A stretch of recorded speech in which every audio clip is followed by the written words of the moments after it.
Hi guys, இன்றைக்கி நம்ம டேஸ்டியான மட்டன் கிரேவி ஸ்டெப் பை ஸ்டெப்பாக எப்படி செய்யலான்னு பார்க்க போகிறோம். வீடியோவை ஸ்கிப் பண்ணாமல் பாருங்கள். 1/2 kg மட்டனுக்கு தான் நம்ம இப்போ ரெசிபி செய்ய போகிறோம்.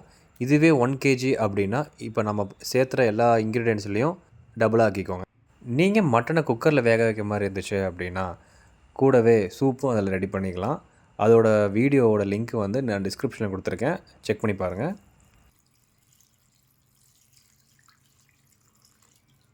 கறியை நல்லா வாஷ் பண்ணி எடுத்துகிட்டு குக்கரில் கறியை 3 to 4 விசில் விட்டு நல்லா வேக விட்டுக்கலாம்.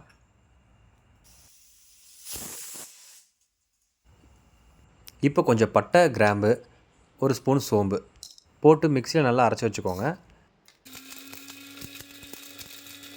கடாயை அடுப்பில் வச்சுட்டு தேவையான அளவு எண்ணெய் சேர்த்துக்கலாம். நாங்கள் இங்கே கடலெண்ணெய் யூஸ் பண்ணியிருக்கோம். நீங்கள் எந்த குக்கிங் ஆயில் யூஸ் பண்ணுறீங்களோ அதை யூஸ் பண்ணிக்கலாம். எண்ணெய் சூடானதும் 1 ஸ்பூன் கடுகு, 1 ஸ்பூன் சீரகம் போட்டு நல்லா பொரிஞ்சு வந்ததும் 1 கப் சின்ன வெங்காயம் ஆட் பண்ணிக்கலாம். இதுவே பெரிய வெங்காயமாக இருந்துச்சு அப்படின்னா 2 போதும். இப்போ இது கூட கருவேப்பிலை ஆட் பண்ணிக்கலாம். வெங்காயம் நல்லா வதங்கி வந்ததும் 2 பெரிய சைஸ் தக்காளி எடுத்து கட் பண்ணி அதையும் நல்லா ஃப்ரை பண்ணிக்கலாம். இப்போது 2 ஸ்பூன் இஞ்சி பூண்டு பேஸ்ட் எடுத்து அதையும் மிக்ஸ் பண்ணிக்கலாம்.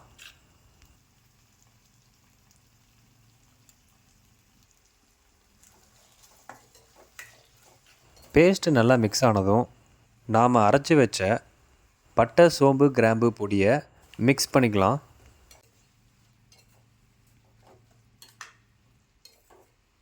இப்போது நல்லா வணங்கி வந்ததும் 1 ஸ்பூன் மஞ்சத்தூள், 3 ஸ்பூன் மட்டன் மசாலா தூள் ஆட் பண்ணிக்கலாம்.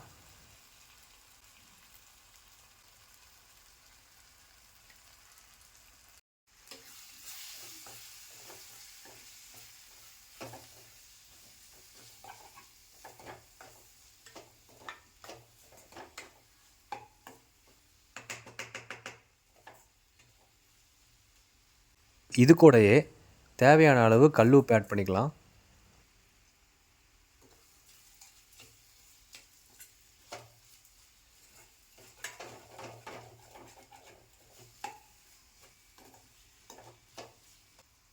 இப்போ மசாலா ரெடி ஆயிடுச்சு. குக்கரில் வெந்த கறியை அது கூட ஆட் பண்ணிக்கலாம்.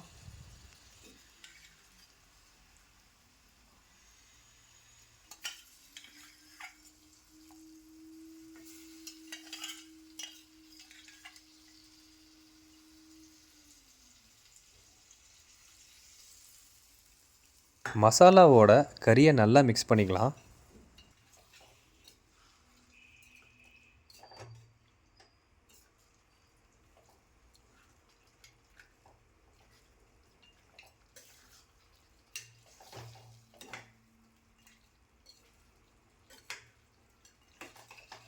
கறி மசாலா கூட நல்லா மிக்ஸ் ஆனதும் இப்போது 1 கிளாஸ் வாட்டர் ஆட் பண்ணி கிளறிக்கலாம்.